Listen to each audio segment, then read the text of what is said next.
Good morning, people. Today is actually Wednesday, so it's time for my midweek pickup. Excuse me.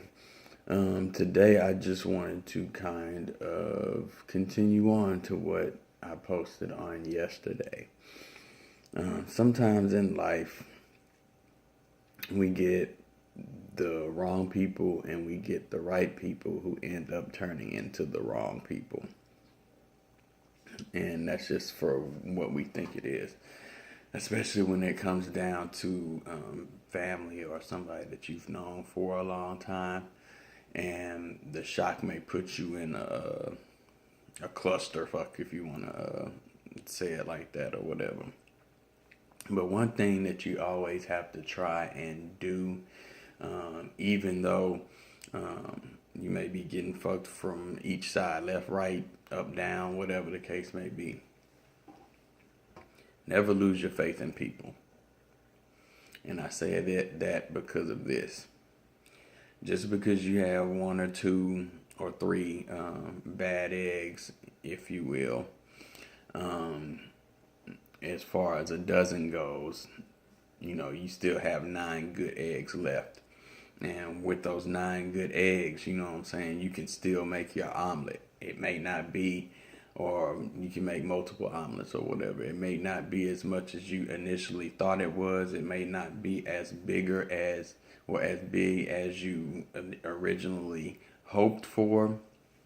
But the point is that you may have 3 bad eggs, but you separate them and you still got 9 good eggs that you can use.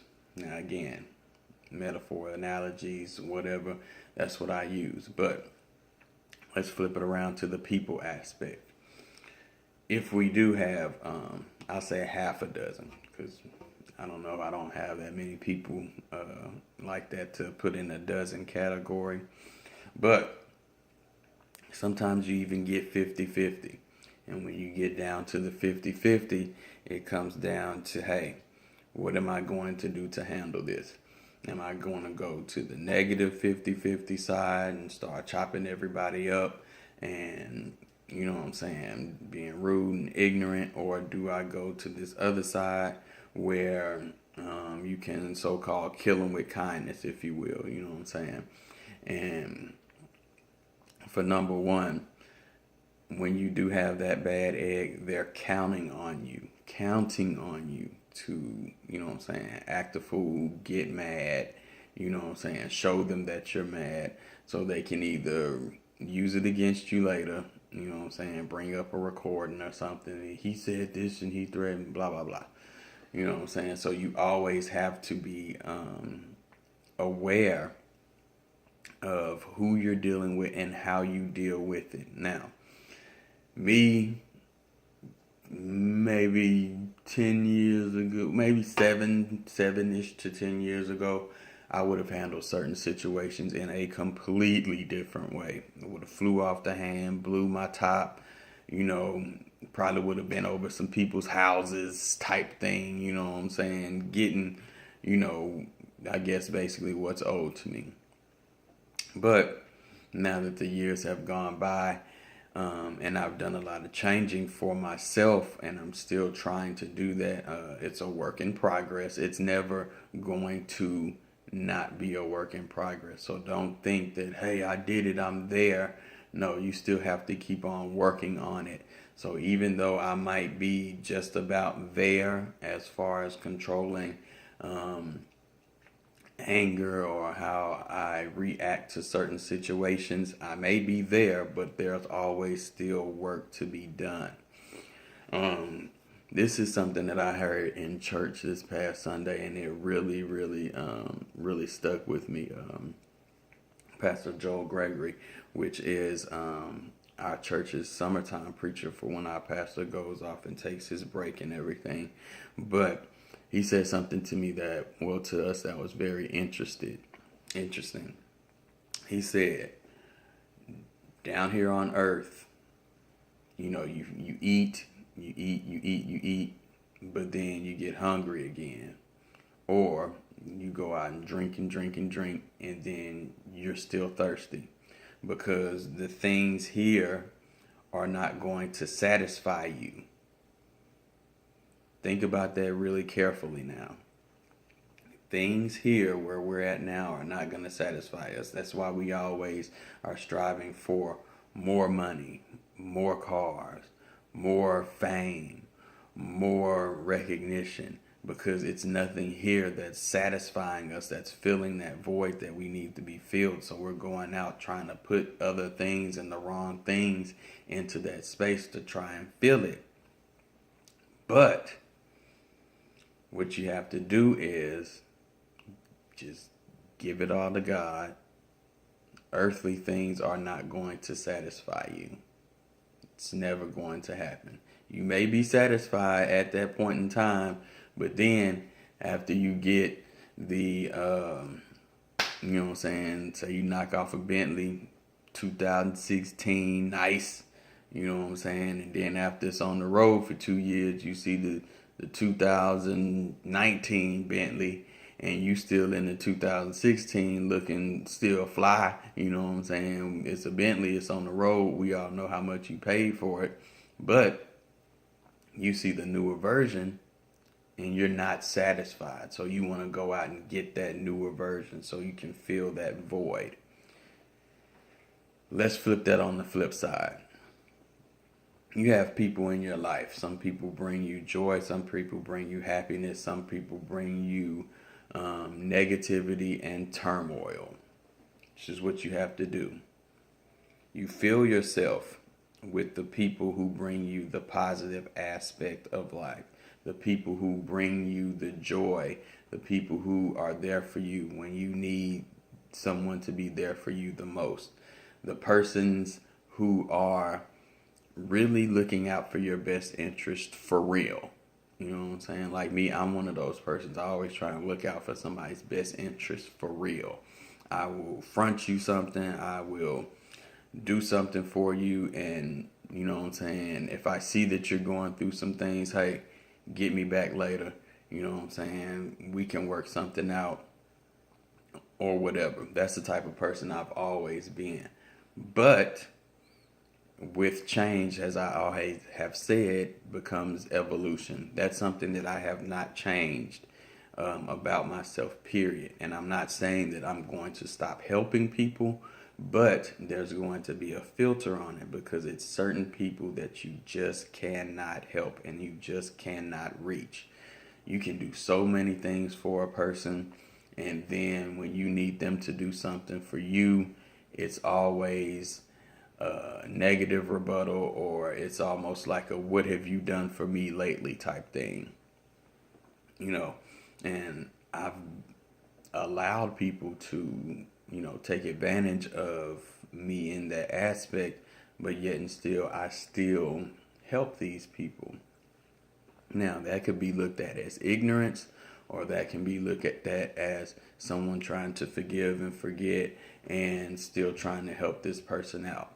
But what you have to understand again with the change situation, change is evolutionary. If somebody is going to say that, hey, I'm going to be the same, I'm never going to change, and then you see it, you know what I'm saying, from childhood to, you know what I'm saying, adolescence to young manhood to adulthood, or whatever the case may be, and you still see this person with the same patterns, the same objectives, the same dirty, stinking motives, then that means that you've encountered a person who is not ever going to change. You've encountered a person who is stuck in their ways, period, and they're always going to be stuck in their ways. So they don't care who the person is, they're going to screw them over regardless.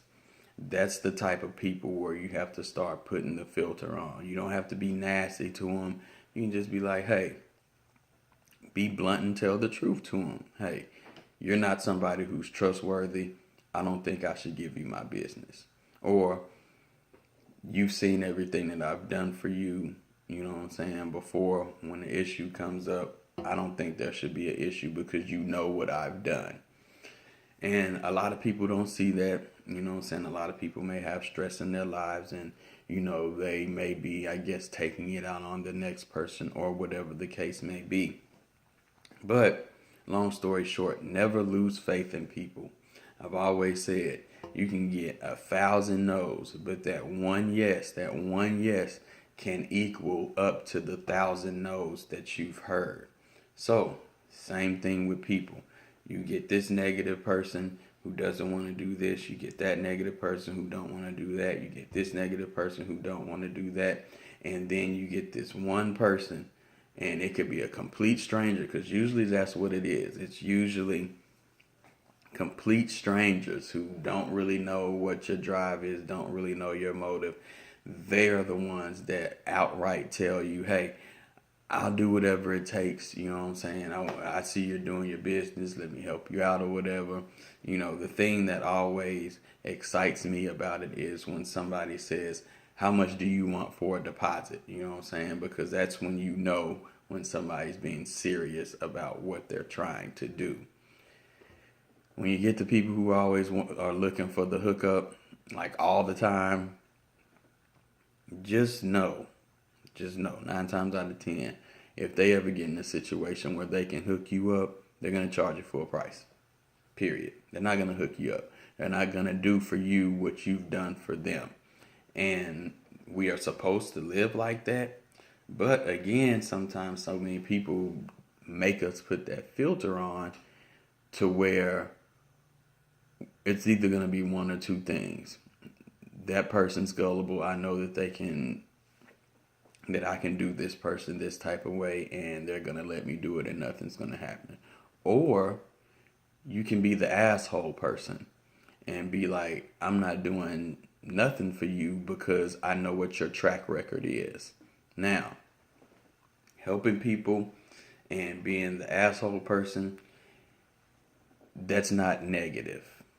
Being the asshole person, it's not negative, because you have to look out for yourself. You have to look out for your family, your immediate family, your wife, your child, your husband, your children, you know what I'm saying, your parents type thing, their parents type thing. That's the people who you really have to look out for and look for the help that you really need. Everybody else, they have their own agenda. And sometimes the people who you really think are supposed to help you are not going to help you. They're not going to do it. They have the what have you done for me lately aspect. Cut them off. You know what the song would say, you need to cut it for real, because stop letting people drain the goodness from you so you can lose faith in people. I've always said, recognize and know what your weaknesses are. That's another weakness I've had throughout my whole life. I've always tried to help people. Always. I've always put people first before me. I've always said, hey, let me give you this real quick, and then I could have $2 or $3 left in my pocket. You know what I'm saying? Because that's the type of person I am. I want to help people. I love helping people. It's something that I love to do. But you're not going to take advantage of me while I'm helping you, period. It's not going to happen. So, like I said again, a few years ago, yes, I would have been a different person. I would have been flying off the handle, cussing you out, showing up at your house because you did me wrong, you know what I'm saying? But now that I've changed and evolved a little bit, I just got to step back from it, because you always have to realize somebody out there, you know what I'm saying, whether it's family, friends, new person, new associate, somebody out there always has their best interest at heart before your best interest. So don't get caught up in the web thinking, oh, they really are worried about, you know what I'm saying, me and my situation or whatever. No, they are not. They are worried about their situation, what's going to make them look good, and what's going to benefit themselves in a way to where they can get something off of you, and that's really it. So always be aware. Keep your glasses on. If you need a stronger prescription, go get it. Peep out these fakes and phonies before you get fucked. That's all it is to it. You know what I'm saying? Excuse the language today or whatever, but it's real life shit. Make sure that you filter out the ones that you know are going to be a problem. If you do that, your life will be so much easier. And then you won't have the doubt and losing faith in people, because that's not what we're supposed to do. You know what I'm saying? It may be more bad people than good people in this world, but you have to understand, for each one of those bad people, two good people overcome that bad person. So we can eventually start taking them out. You know what I'm saying? Not literally, but we can eventually start taking them out, because the good is going to always end up outweighing the bad. When the situations get completely horrible and you turn to God, God will usually make a way for you if you are his child. And if he knows, he knows your heart, he's going to look out for you. Always remember that before you fly completely off the handle. Now, somebody keep on pushing you, go on and fly off the handle, because you have to, because sometimes certain people only can understand ignorance. So you have to try and get down to their level and be as ignorant with them as they are with you. And then before everything's over with, rise back up to your level and just let them know, hey, you wasn't on my level, so I had to come down to your level for you to understand. Now that I'm back on my level and you're still stuck down in your level, I'm going to tell you how things are going to go in a civilized and productive way, so everybody can get what they want. All that screaming and cussing and all of that, bickering and let me dig up some stuff on you real quick, and do you remember this back then you didn't do, type people you need to steer away from, because again, they don't have your best interest at heart. They have their own best interest at heart, and you don't need that type of person. If somebody is really supposed to be there for you, really, really supposed to be there for you, and supposed to help you when you help them, or vice versa, you won't have problems like them all of a sudden fucking you over. But with that being said, I'm going to go on and end it. It's been like 17 minutes, and I know a lot of people see the minutes and they be like, oh, I'm not about to watch this whole thing. But keep God first, family second. Everything else will follow. Remember, try not to lose faith in people, because, like I said, maybe a lot of bad people, but the good people can always end up overcoming. With that being said, I will see y'all next Wednesday. Have a good, safe weekend. Peace out.